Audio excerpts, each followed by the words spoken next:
le conflit entre Achille et Agamemnon. La scène s'ouvre sur le champ de bataille de Troie, où les Grecs et les Troyens s'affrontent avec acharnement. Les cliquetis des armures et les cris des combattants résonnent dans l'air. Au centre de cette agitation se trouve Achille, le plus grand guerrier des Grecs, connu pour sa force inégalée et son courage. Alors qu'il combat férocement, un messager lui apporte des nouvelles troublantes.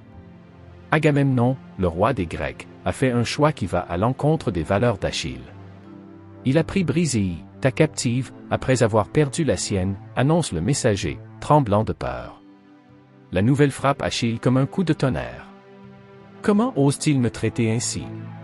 S'écrie-t-il, la colère montant en lui. Achille se dirige vers le campement d'Agamemnon, déterminé à confronter le roi. Je suis le meilleur des guerriers, pense-t-il. Comment peut-il me priver de ma récompense? Cela n'est pas seulement une insulte à ma personne, mais à tout ce que je représente. En entrant dans la tente, Achille trouve Agamemnon assis sur son trône, entouré de ses conseillers. « Tu as osé me voler ce qui m'appartenait, » lui dit Achille, sa voix tremblante de rage. Agamemnon, impassible, répond, « Je suis le roi, et je fais ce qui est nécessaire pour l'armée. » La tension monte entre les deux hommes, tandis qu'Achille se rend compte que l'honneur est en jeu. « Je ne combattrai plus pour toi, Agamemnon. Je me retire et emmène mes hommes, déclare-t-il, sa décision prise. Le roi, furieux mais conscient du pouvoir d'Achille, reste silencieux. Le retrait d'Achille. Achille se retire dans son camp, la colère bouillonnant en lui. « J'ai combattu pour cet homme, et voilà comment il me récompense, rumine-t-il. » Ses compagnons, les Ménélas et Patrocle, tentent de le consoler, mais sa fureur est trop grande. « Je ne combattrai plus jamais pour Agamemnon, déclare-t-il, la voix ferme. Il s'assoit sur le rivage, observant les flots de la mer. « Les dieux m'ont donné cette force, mais qu'en est-il de mon honneur ?» se demande-t-il. La mer devient le reflet de son tourment intérieur, avec des vagues qui se brisent contre les rochers. Patrocle, son ami le plus proche, s'approche et essaie de le rassurer. « Achille, tu es toujours le plus grand guerrier. Ne laisse pas la colère te consumer. » Mais Achille reste obstiné. « Je ne combattrai pas tant qu'Agamemnon ne s'excusera pas, » répond-il, la détermination inscrite sur son visage.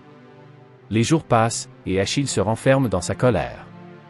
Il refuse de quitter sa tente, ignorant les appels de ses compagnons. « Sans moi, l'armée sera perdue, » pense-t-il, mais son orgueil l'empêche d'agir. Les Grecs, sans leurs meilleurs guerriers, commencent à souffrir face aux assauts des Troyens. Achille observe de loin, son cœur partagé entre l'orgueil et la loyauté envers ses camarades. « Qu'est-ce que cela vaut, de rester ici et de laisser mes amis combattre seuls ?» se demande-t-il, mais sa colère l'emporte sur son sens du devoir. La montée des Troyens. Avec l'absence d'Achille, les Troyens commencent à prendre le dessus sur les Grecs. Hector, le prince troyen et le plus grand guerrier de Troie, mène ses hommes avec bravoure. Sans Achille, les Grecs sont vulnérables, déclare-t-il, galvanisant ses troupes. Les Troyens se battent avec une vigueur renouvelée, et les lignes grecques commencent à céder. « Nous devons profiter de cette opportunité, » crie Hector, brandissant son épée au ciel. La bataille fait rage, et les cris de guerre résonnent. Dans le camp grec, la panique s'installe. « Nous ne pouvons pas continuer sans Achille, » déclarent certains soldats, la peur dans leurs yeux. Agamemnon, réalisant l'ampleur de sa décision, commence à sentir le poids de la culpabilité. « Peut-être que j'ai été trop fier, » pense-t-il. Les pertes s'accumulent des deux côtés, mais les Troyens semblent avoir un avantage. Où est Achille? Pourquoi ne vient-il pas? S'interrogent les soldats grecs, désespérés. Patrocle, inquiet pour son ami, décide de prendre les choses en main. « Je dois convaincre Achille de revenir », se dit-il, déterminé à sauver l'armée. Patrocle se dirige vers la tente d'Achille, espérant le convaincre de changer d'avis. « Mon ami, nous avons besoin de toi. Si tu ne reviens pas, nous allons perdre cette guerre, » lui dit-il avec ferveur. Mais Achille reste sourd à ses appels, confiant que sa colère est justifiée. La demande de Patrocle. Patrocle, désespéré, revient auprès d'Achille avec une proposition. « L'armée est en danger, Achille. Laisse-moi porter ton armure et mener tes hommes au combat, » lui demande-t-il, espérant que cela le ramènera au champ de bataille. Achille, touché par la détermination de son ami, hésite. « Pourquoi devrais-je risquer ta vie pour mon honneur ?» lui rétorque-t-il, la voix pleine d'émotion. Patrocle, avec une lueur de détermination dans les yeux, répond « Parce que tu es plus qu'un guerrier. Tu es un leader, et nous avons besoin de toi. » Les mots de Patrocle résonnent en Achille, mais la colère l'emporte toujours. « Je ne peux pas abandonner ma fierté, » confesse-t-il, mais il sent un frisson d'inquiétude à l'idée de perdre son ami. Patrocle, voyant son hésitation, insiste, « Si je porte ton armure, cela montrera aux Grecs que tu es toujours avec nous, même si tu choisis de rester à l'écart. » Finalement, Achille cède. « Prends mon armure, mais fais attention. Si tu es blessé, je ne pourrai pas vivre avec cela, » dit-il, la peur dans le cœur. Patrocle, déterminé, revêt l'armure d'Achille et se prépare à entrer dans la bataille. « Je ferai en sorte que ton nom soit respecté, » promet-il. Alors que Patrocle s'éloigne, Achille ressent une vague de prémonition. Qu'est-ce qui va se passer? Ai-je vraiment fait le bon choix? Se demande-t-il, le cœur lourd. Il sait que la colère qu'il a consumée pourrait avoir des conséquences bien plus graves que prévues. La bataille de Patrocle. Patrocle, revêtu de l'armure d'Achille, entre sur le champ de bataille avec détermination. Les Grecs, voyant le héros en armure, retrouvent espoir. « Achille est de retour !» s'écrie-t-il, galvanisé par la présence de Patrocle. Les Troyens, cependant, ne sont pas dupes. Hector, réalisant que ce n'est pas Achille mais son ami, prépare ses troupes pour le combat. « Ne vous laissez pas tromper par une armure, » crie-t-il. « Nous devons éliminer ce guerrier avant qu'il ne cause plus de dégâts. » Patrocle, armé de la rage d'Achille, se lance dans la bataille. Il combat avec une ferveur inégalée, abattant les Troyens un par un. Les cris de victoire des Grecs résonnent dans l'air. « Nous avons une chance. Battez-vous, mes frères !» crie-t-il, sa voix pleine de force. Mais alors que la bataille fait rage, Hector se faufile à travers les lignes. « Où est Achille ?» se demande-t-il. En apercevant Patrocle, il comprend qu'il doit agir. « Je vais mettre fin à cette imposture », décide-t-il, déterminé. Patrocle, conscient que la victoire pourrait être à portée de main, s'élance vers Hector. « Tu ne peux pas me défaire, Hector. Je suis le bras droit d'Achille. » s'écrie-t-il, le défi dans la voix. Leurs épées s'entrechoquent, et la tension monte. La mort de Patrocle. La bataille atteint son apogée alors que Patrocle et Hector s'affrontent. Les deux guerriers se battent avec une intensité incroyable, chacun déterminé à prouver sa valeur. « Je suis le prince de Troie, et je ne laisserai pas un homme à la solde d'Achille m'écraser, » déclare Hector, sa voix pleine de défi. Patrocle, avec l'armure d'Achille scintillante, repousse Hector avec force. « Je suis ici pour venger mon ami et défendre notre honneur !» crie-t-il. Les deux guerriers échangent des coups, le bruit du métal résonnant dans l'air. Les Grecs, observant la lutte acharnée, commencent à espérer. Cependant, Hector, rusé et déterminé, parvient à prendre l'avantage. D'un mouvement rapide, il porte un coup fatal à Patrocle, le frappant au cœur. « Non, Patrocle !» crie un soldat grec, la terreur dans la voix. Le corps de Patrocle s'effondre au sol, l'armure d'Achille brisée par la trahison du destin. La nouvelle de la mort de Patrocle se répand comme une traînée de poudre parmi les Grecs. « Achille, ton ami est tombé !» crie un soldat, la douleur dans la voix. Achille, dans son camp, ressent un frisson d'horreur. « Non, cela ne peut pas être vrai !» s'écrie-t-il, la colère et le chagrin l'envahissant. Le cœur lourd, Achille réalise que sa colère l'a conduit à cette tragédie. « J'aurais dû me battre. J'aurais dû protéger Patrocle, » pense-t-il, sa rage maintenant dirigée vers lui-même. « Je vais venger mon ami !» crie-t-il, se levant dans un élan de détermination. La colère d'Achille. Achille, consumé par la rage, se prépare à affronter Hector. « Je vais faire payer le prix de la mort de Patrocle », jure-t-il, sa colère brûlant comme un feu ardent. Il revêt son armure et prend ses armes, prêt à entrer dans la bataille. Les Grecs, voyant leur champion revenir, s'écrient de joie. « Achille est de retour. La victoire est à nous. » La nouvelle de son retour galvanise les troupes.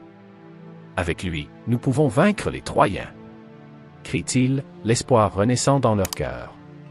Achille se dirige vers le champ de bataille, sa colère dévastatrice le propulsant en avant. « Hector, je viens pour toi !» crie-t-il, sa voix résonnant comme un tonnerre. Les Troyens, effrayés par sa colère, commencent à reculer. Hector, conscient de la menace qu'Achille représente, se prépare à se battre. « Je ne reculerai pas, Achille.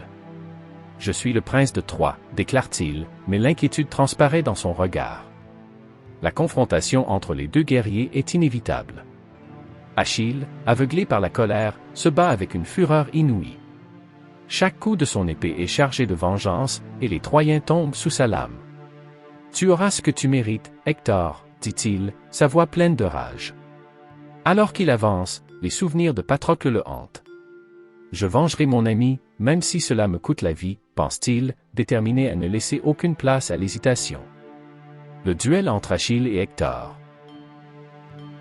Achille et Hector se rencontrent sur le champ de bataille, l'air chargé de tension. « Tu as pris la vie de mon ami, et maintenant tu dois payer, » déclare Achille, la voix tremblante de colère. Hector, bien que courageux, sait qu'il doit être prudent. « Je ne crains pas la mort, Achille. Je me bats pour ma patrie, » répond-il, son regard défiant. Les deux guerriers s'avancent l'un vers l'autre, leurs épées prêtes à s'entrechoquer. « Que les dieux décident de notre sort, » s'écrie-t-il, et le duel commence. La terre tremble sous l'intensité de leurs coups, et les cris des soldats résonnent autour d'eux. Achille, avec la force de sa rage, parvient à prendre l'avantage. « Tu as causé ma douleur, Hector, et maintenant tu vas connaître la mienne, » lui crie-t-il. Les coups d'Achille sont rapides et précis, chaque mouvement empreint de détermination. Hector, cependant, ne se laisse pas abattre. « Je suis le fils de Priam, et je défendrai ma ville jusqu'à mon dernier souffle, » lui dit-il, sa voix pleine de bravoure. Leurs épées s'entrechoquent, et la poussière s'élève autour d'eux. Le combat fait rage, et chacun des guerriers commence à ressentir la fatigue. « Je ne peux pas faiblir. Je dois venger Patrocle, » pense Achille, sa volonté renforcée. « Je suis le meilleur, et je vais prouver ma valeur, » se dit Hector, déterminé à ne pas céder. Finalement, Achille réussit à porter un coup décisif à Hector, le blessant mortellement. « C'est pour Patrocle !» hurle-t-il, son cœur à la fois soulagé et lourd. Hector tombe au sol, et le silence s'installe, tandis qu'Achille se tient au-dessus de lui, victorieux mais en proie à des émotions conflictuelles. La tragédie de la vengeance. Achille, victorieux, se tient au-dessus du corps d'Hector, la rage encore brûlante en lui. « Tu as pris Patrocle, et maintenant je t'ai pris, » déclare-t-il, mais la victoire a un goût amer. Il sait que sa colère l'a conduit à cette tragédie, et un vide immense s'installe en lui. Les Grecs célèbrent la victoire, mais Achille reste impassible. « Que ai-je vraiment gagné ? L'honneur ne ramènera pas mon ami, » pense-t-il, tandis qu'une vague de chagrin le submerge.